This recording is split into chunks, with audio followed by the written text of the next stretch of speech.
Jadi diseminasi yang akan saya sampaikan itu adalah tentang budaya positif. Ada guru di UPT SPS yang bersambung jawab. Untuk mengekspresikan waktu, langsung saja. Adapun yang akan kita bahas pada hari ini adalah konsep-konsep kunci dalam budaya positif. Yang pertama, perubahan paradigma belajar, disiplin positif, motivasi perilaku manusia, kebutuhan dasar manusia, posisi kontrol restitusi, keyakinan kelas, segitiga restitusi. Sebelum kita harus tahu dulu apa itu budaya positif, Bapak Ibu. Jadi budaya positif itu adalah sikap atau nilai kepercayaan dan praktik-praktik yang menciptakan lingkungan yang mendukung dan memotivasi secara individu, kelompok orang atau berkembang dan berkontribusi secara positif.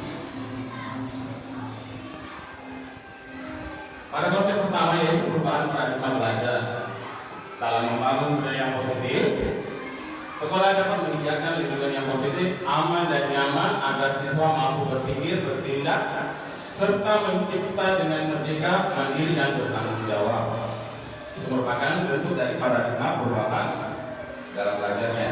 Kemudian disiplin positif. Pada konsep disiplin positif, Bapak Ki Hajar Dewantara menyatakan bahwa untuk menciptakan siswa yang merdeka, maka syarat utamanya harus mempunyai disiplin yang kuat, yaitu disiplin diri yang berasal dari motivasi internal. Dan dalam diri sendiri, jika tidak mempunyai motivasi internal, maka diperlukan motivasi eksternal dari orang lain untuk mendisiplinkan dirinya. Jadi disiplin positif itu adalah proses pendisiplinan terhadap anak tanpa memberikan ancaman atau memberikan hukuman. Dengan menerapkan disiplin positif, guru dapat meningkatkan kesadaran siswa dalam membentuk karakter yang positif. Jadi dalam penerapannya, disiplin positif dapat dibuat melalui kesepakatan antara guru dengan siswa. Karena guru ingin membuat siswa terlibat dan bertanggung jawab dalam menjalankan disiplin positif tersebut. Selain itu, dengan menerapkan disiplin positif, pendidik dapat mengembangkan pendidikan karakter siswa sehingga terwujud budaya positif di satuan pendidikan. Kemudian konsep selanjutnya yaitu motivasi perilaku manusia. Di mana motivasi perilaku manusia di sini Bapak Ibu ada 3. Ya, yang pertama itu untuk menghindari ketidaknyamanan atau hukuman seseorang berperilaku untuk menghindari permasalahan yang mungkin muncul dan berpengaruh pada mereka secara fisik, psikologis ataupun tidak terpenuhinya kebutuhan mereka bila mereka tidak melakukan tindakan itu. Yang kedua untuk mendapatkan imbalan atau penghargaan dari orang lain serta berperilaku untuk mendapatkan pujian, hadiah atau imbalan dari orang lain yang menurut mereka penting dan mereka letakkan dalam dunia prestasi mereka. Yang ketiga adalah untuk menjadi orang yang mereka inginkan dan menghargai diri sendiri dengan nilai-nilai yang mereka percaya. Orang melakukan sesuatu karena nilai-nilai yang mereka yakini dan hargai. Motivasi ini akan membuat orang mempunyai disiplin positif karena motivasinya bersifat internal. Jadi saya rasa semua siswa ibu, bapak, 3 sifat perilaku manusia ini ada dalam siswa kita ya. Kalau saya itu, siswa saya ada di antara 1 dan 2. Ya, mungkin juga bapak seperti itu, bapak ibu seperti itu, mungkin siswanya juga karena mereka takut dihukum, jadi mereka menyelesaikan tugas-tugas mereka. Ada juga yang untuk mendapatkan pujian. Dan untuk poin ketiga ini mungkin hanya berapa persen. Karena saya juga begitu, murid saya juga seperti itu. Mereka hanya berpatokan di poin 1 dan 2. Mereka takut ancaman dan merasa tidak nyaman. Yang kedua, mereka ingin mendapat imbalan dan penghargaan. Nah, yang poin ketiga ini jarang sekali yang terjadi di poin kita. Jadi kalau kita sebagai guru, tentu kita ini adalah berada di poin ketiga. Bukan karena ingin mendapat pujian, bukan juga karena ingin takut hukuman atau menghindari kenyamanan, tetapi kita melakukannya memang dari hati kita. Konsep selanjutnya yaitu kebutuhan dasar manusia. Semua yang dilakukan setiap manusia tentu mempunyai tujuan, yaitu untuk mendapatkan apa yang diinginkan. Menurut Dr. William Glasser dalam Choice Theory, terdapat 5 kebutuhan dasar manusia Bapak Ibu. Yang pertama kebutuhan bertahan hidup, di mana mereka merupakan kebutuhan yang bersifat fisiologis untuk bertahan hidup, misalnya kesehatan, rumah, dan makanan. Komponen psikologis dari kebutuhan ini adalah kebutuhan akan perasaan aman, ya. Jadi kalau sudah lengkap nih segala kebutuhan saya pasti sudah merasa aman. Kemudian yang kedua kebutuhan cinta dan kasih sayang. Dan tentunya Bapak Ibu memiliki semua ini ya. Kebutuhan cinta dan kasih sayang, kebutuhan untuk diterima. Kebutuhan ini termasuk kebutuhan psikologis yang meliputi kebutuhan akan hubungan dan koneksi sosial. Kebutuhan untuk memberi dan menerima kasih sayang, kebutuhan untuk merasa menjadi bagian suatu kelompok, dan kebutuhan untuk tetap terhubung dengan orang lain.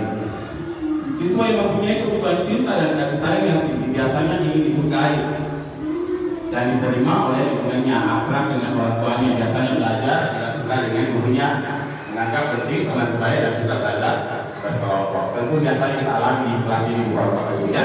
Misalnya ada anak yang selalu suka manja karena mereka hanya butuh cinta dan kasih sayang. Kemudian yang ketiga adalah kebutuhan penguasaan, di mana kebutuhan pengakuan atas kemampuan mereka. Mereka ingin diakui. Kebutuhan ini berkaitan dengan kekuatan untuk mencapai sesuatu, menjadi terampil, menjadi kompeten, diakui atas prestasi dan keterampilan, didengarkan dan memiliki rasa harga diri. Siswa yang mempunyai kebutuhan pengakuan yang tinggi biasanya akan selalu ingin menjadi pemimpin, suka mengamati sebelum mencoba hal baru, dan merasa kecewa jika melakukan kesalahan. Rapi, sistematik, dan selalu ingin mencapai yang terbaik. Itu merupakan kebutuhan penguasaan. Kemudian yang keempat, kebutuhan kebebasan. Kebutuhan akan pilihan, merupakan kebutuhan akan kemandirian, punya pilihan dan mampu mengendalikan arah hidup seseorang. Siswa yang mempunyai kebutuhan kebebasan yang tinggi menginginkan pilihan, perlu banyak bergerak, suka coba-coba, tidak terlalu pengaruh oleh orang lain, suka hal yang baru dan menarik. Memang biasa kita temui dalam kelas kita anak-anak seperti itu. Kemudian yang kelima, kebutuhan kesenangan. Di mana kebutuhan kesenangan untuk merasa senang merupakan kebutuhan untuk mencari kesenangan, bermain dan tertawa. Ini biasa terjadi memang anak-anak terkadang suka mengajar dan terkadang bermain, tertawa, itu karena kebutuhan kesenangan mereka. Siswa dengan kebutuhan kesenangan yang tinggi biasanya akan menikmati apa yang dilakukan. Konsentrasi melakukan hal yang disenangi, suka permainan, suka mengoleksi barang, dan suka melucu atau bergurau. Bagaimana Bapak Ibu? Masih semangat sampai sini? Terima kasih. Kemudian kita lanjut konsep berikutnya Bapak Ibu tentang posisi kontrol restitusi. Menurut Yana Gosen terdapat 5 posisi kontrol seorang guru terhadap siswanya terkait dengan diri kita Bapak Ibu. Yang pertama adalah penghukum. Seorang penghukum dapat menggunakan hukuman fisik dan verbal. Guru yang menjalankan posisi penghukum akan berkata, patuhi aturan saya, atau awas kamu selalu saja salah. Nah, itu artinya guru itu tersebut memiliki posisi kontrol penghukum. Kemudian yang kedua, membuat orang merasa bersalah. Pada posisi ini biasanya guru akan bersuara lebih lembut, menggunakan yang membuat siswa menjadi tidak nyaman, bersalah atau rendah hati. Contoh kata-kata dalam posisi ini, misalnya, Bapak sangat kecil dan bertamu. Berapa kali harus memberitahu ya? Dan ini sebenarnya ada di buku ini, ya. Karena dia membuat siswa yang merasa bersalah karena saking halus dan lembutnya, ya. Kemudian yang ketiga, bersikap seperti teman, Bapak Ibu, ya. Dalam posisi ini guru tidak akan menyakiti murid, tetapi akan selalu berusaha mengontrol siswa melalui persuasi. Posisi ini dapat berdampak positif dan negatif.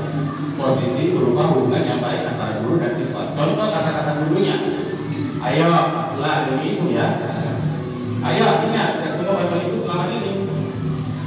Hal negatif dari posisi teman adalah bila guru tidak dapat membantu, maka siswa kecewa dan berkata, saya pikir bapak adalah teman saya. Saya pikir ibu adalah teman saya. Murid menjadi tidak mau lagi berusaha. Siswa hanya mau berpindah untuk guru tertentu, tidak untuk guru lain. Dan siswa akan bergantung pada guru tersebut karena menganggap guru sebagai teman. Kemudian yang keempat, monitor atau pemantau Bapak Ibu, di mana posisi pemantau berdasarkan peraturan dan konsekuensi dengan menyusahkan dengan pribadi. Pertanyaannya dibuka biasanya, pertanyaannya apa? Apa peraturan kita dalam kelas? Apa yang telah kita lakukan? Jadi dia sebagai pemantau siswanya. Kemudian terakhir adalah manajer. Manajer ini merupakan posisi mentor di mana guru berdua bersama dengan murid mengajak siswa bertanggung jawab perilakunya, mendukung siswa menemukan solusi atau permasalahannya sendiri. Murid diajak menganalisis kebutuhan dirinya dan kebutuhan orang lain. Yang terpenting adalah kolaborasi dengan siswa. Adapun kata-kata seorang manajer itu apa yang kita yakini. Nah, ini terkait dengan keyakinan kelas. Kemudian apa yang kamu yakini? Jika kamu meyakininya, apakah kamu bersedia memperbaikinya? Jika anak kita melakukan kesalahan, apa rencanamu memperbaikinya? Jadi seorang manajer tidak untuk mengatur perilaku siswanya, tetapi untuk membimbing murid agar dapat mengatur diri mereka.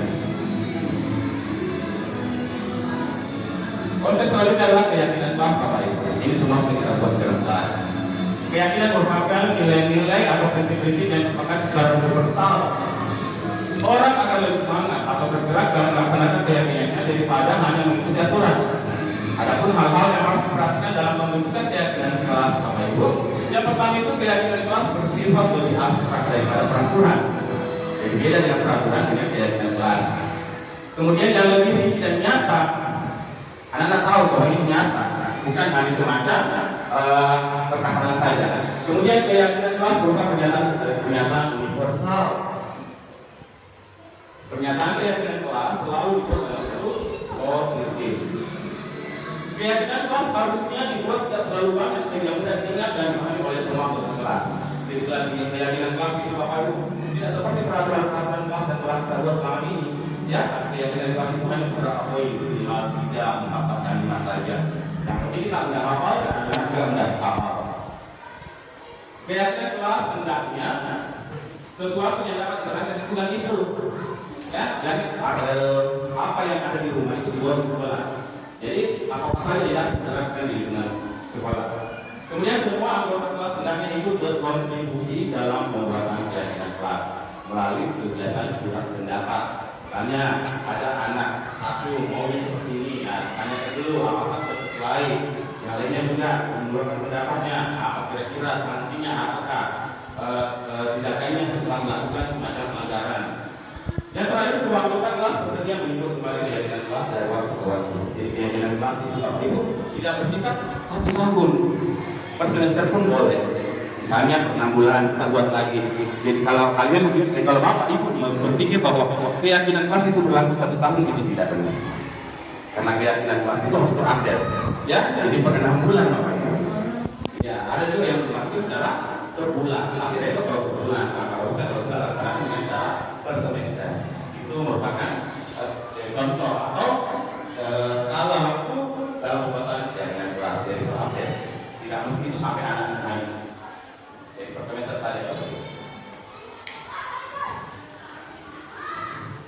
Kemudian langkah-langkah pembentukan keyakinan kelas yaitu memberikan kesempatan kepada semua siswa untuk berpendapat. Ya, tentang peraturan yang perlu disepakati di kelas. Bukan kita sendiri yang mengeluarkan, Ibu, Bapak. Kita panggil murid, kita tanya murid apa saja yang kamu inginkan sebagai bentuk keyakinanmu. Kemudian mencatat semua masukan siswa di papan tulis atau di kertas. Kalau saya di kelas itu hati, saya menggunakan kertas. Saya bagi, jadi saya kumpul. Kalau saya bahas pendidikan dengan siswa yang mana sepakati itu yang diambil. Jadi sehingga siswa semua bisa melihat kira-kira apa saja isi keyakinan kelas kita. Kemudian menyusun keyakinan kelas sesuai prosedur pembentukan keyakinan kelas. Ubahlah kalimat negatif menjadi kalimat positif. Contoh, jangan berlari di kelas menjadi berjalanlah di kelas. Ya, jadi jangan berlari di kelas berubah menjadi berjalanlah di kelas. Karena kalau berlari itu kayak semacam menakutkan, sampai dia terjatuh, cedera. Jadi kita pakai kata positif menjadi berjalanlah di kelas, jangan berlari di kelas. Kemudian kita kembali daftar pendapat yang telah dicatat. Kemudian mengajak siswa untuk mencari kewajiban atau keyakinan yang menjadi inti peraturan tersebut. Contoh, berjalan di kelas, meninggalkan guru dan datang tepat waktu bisa disahkan menjadi satu keyakinan, yaitu saling menghormati. Ya, saling menghormati Bapak Ibu. Maksudnya di sini, kalau yang satu terlambat, yang satu sudah cepat datangnya, apakah itu bentuk dari tidak menghormati temannya? Nah, jadi kita ganti dengan saling menghormati satu semuanya, bahwa yang terlambat itu masuk kategori saling menghormati dengan yang tidak terlambat. Jadi ada kata saling menghormati. Jadi usahakan supaya anak-anak ini tidak terlambat. Jadi ada kata saling menghormati. Keyakinan ini kemudian dijadikan daftar untuk disepakati. Lalu dicoba kembali keyakinan kelas secara bersama-sama. Hendaknya keyakinan kelas tidak terlalu banyak agar tidak diingat Bapak Ibu. Minimal 7, 3 atau 7. Ya. Kemudian setelah keyakinan kelas selesai dibuat, maka semua anggota kelas dapat meninjau ulang dan menyetujui dengan menandatanganinya, guru dan siswa. Jadi keyakinan kelas dapat ditempel di dinding kelas agar mudah untuk dilihat. Nah, seperti kelasnya Ibu itu ya ada di sini baik dia pasang. Jadi ada tulisannya besar dan gampang dilihat. Kemudian segitiga restitusi. Segitiga restitusi ini ada 3 Bapak Ibu. Yang pertama itu melestarikan identitas. Kemudian validasi tindakan yang salah, menanyakan keyakinan. Segitiga restitusi ini dimana restitusi ini merupakan bentuk kegiatan perbaikan dari sikap yang pelaku melanggarnya. Jadi segitiga restitusi tersebut dibagi menjadi 3 sisi Bapak Ibu. Yang pertama itu sisi melestarikan identitas. Sisi ini merupakan bagian dasar dari segitiga yang bertujuan untuk mengubah identitas anak dari yang gagal karena melakukan kesalahan menjadi orang yang sukses. Contohnya, kalimat yang dapat digunakan kepada anaknya itu berbuat salah itu tidak apa-apa. Tidak ada manusia yang sempurna. Jadi kalimat kita untuk melestarikan identitas. Yang kedua adalah sisi validasi tindakan yang salah. Restitusi tidak menyarankan berbicara pada siswa bahwa melanggar peraturan adalah sikap yang baik, tetapi dalam restitusi harus memahami alasannya dan memahami bahwa setiap orang pasti melakukan hal yang terbaik pada waktu tertentu. Contoh kalian berikut, padahal kamu bisa melakukan yang lebih buruk dari ini ya. Seolah kita bahwa mengompa-ngompa ini anak tujuan tak untuk menenangkan hatinya. Sebenarnya kita betul tidak boleh pakai buruk atau konstitusi. Tapi kan di sini namanya validasi tindakan yang salah membuat itu yang melanggar merasa bahwa tidak bisa terlalu agresif. Ya, jadi kita menggunakan bahasa halus yang seperti ini. Padahal kamu bisa melakukan yang lebih buruk dari ini ya. Pasti anak merasa bahwa agak misal apa seperti saya bilang. Kemudian yang ketiga sisi menanyakan keyakinan. Setelah melalui langkah 1 dan 2 di atas, maka anak telah siap untuk diumumkan dengan nilai-nilai yang dipercaya dan berpindah menjadi orang yang diinginkan. Contoh pertanyaan yang dapat digunakan itu apa nilai-nilai umum yang kita telah sepakati. Di sini tugasnya Bapak Ibu mengingatkan kembali keyakinan yang telah dibuat atas pelanggaran.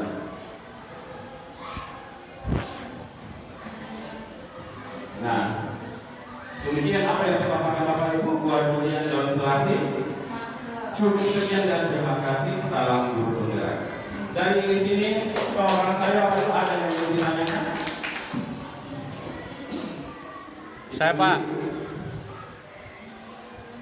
Pak narasumber. Ya, silakan Bapak. Iya, itu tadi tentang segitiga restitusi. Saya melihat bahwa dari di sini. Ini dalam segitiga restitusi ada tiga poin yang menjadi tahapannya dalam menerapkan segitiga restitusi itu ketika anak bersalah. Yang pertama adalah sisi menstabilkan identitas ini seolah-olah kita mengatakan pada anak-anak bahwa ketika mereka berbuat salah ya biasa aja kesalahan itu. Nah, Pak Guru juga pernah dulu waktu seusiamu bahkan Pak Guru lebih parah dari kamu. Nah, ini yang saya ingin tanyakan mungkin adalah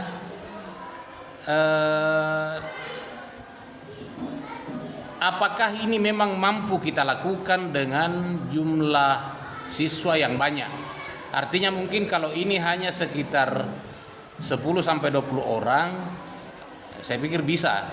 Tapi dengan jumlah kita yang kadang-kadang sampai 40 orang, bukan bermaksud saya pesimis untuk melaksanakan itu. Sebaiknya memang iya, tapi yang pertanyaannya apakah gurunya mampu melakukan itu dalam penerapan segitiga restitusi ini? Itu pertanyaannya, Pak Guru. Sekian. Terima kasih Pak. Kalau dikatakan mampu atau tidaknya seorang guru melayani beberapa siswa, ya kita lihat dulu kondisinya. Ya sekarang aturan itu siswa dalam kelas itu berapa dulu?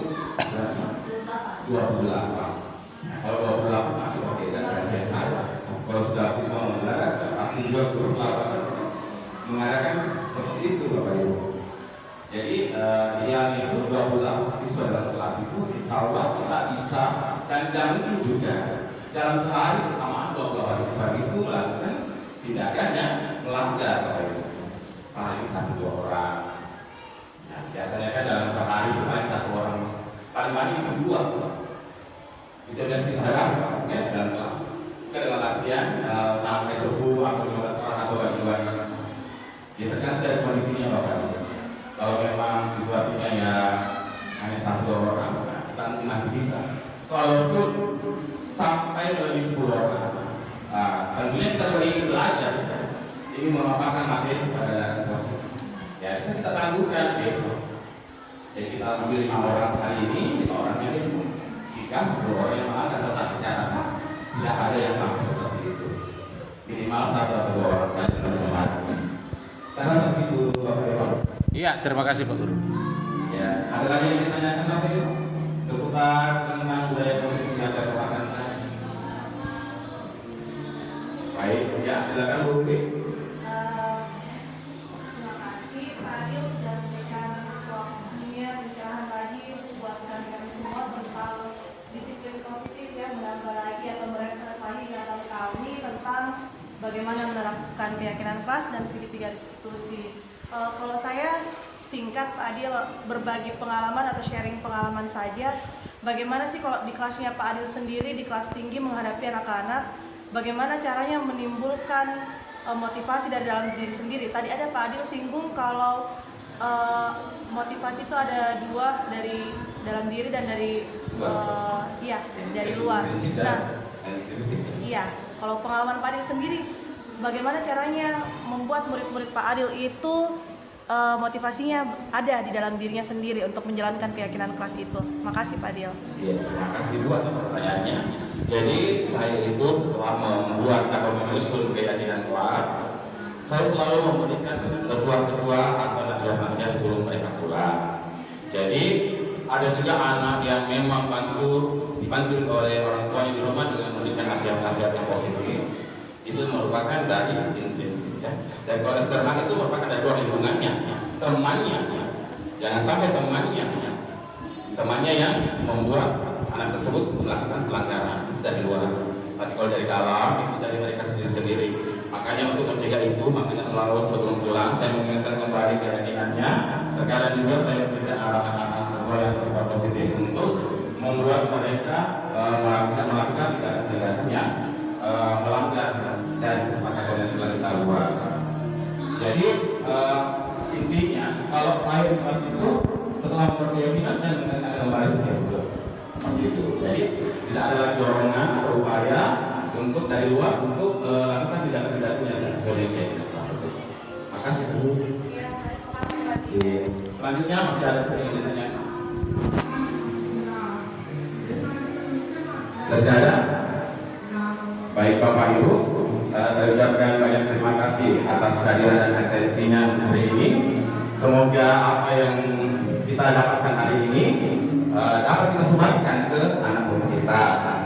Saya ulang lagi, saya bukan minta di sini untuk mengajar Bapak Ibu, tapi kita berbagi sharing tentang pemahaman kita terkait dengan budaya positif. Saya tutup pertemuan kita kali ini dengan ucapan wabillahi taufiq wal hidayah. Wassalamualaikum warahmatullahi wabarakatuh.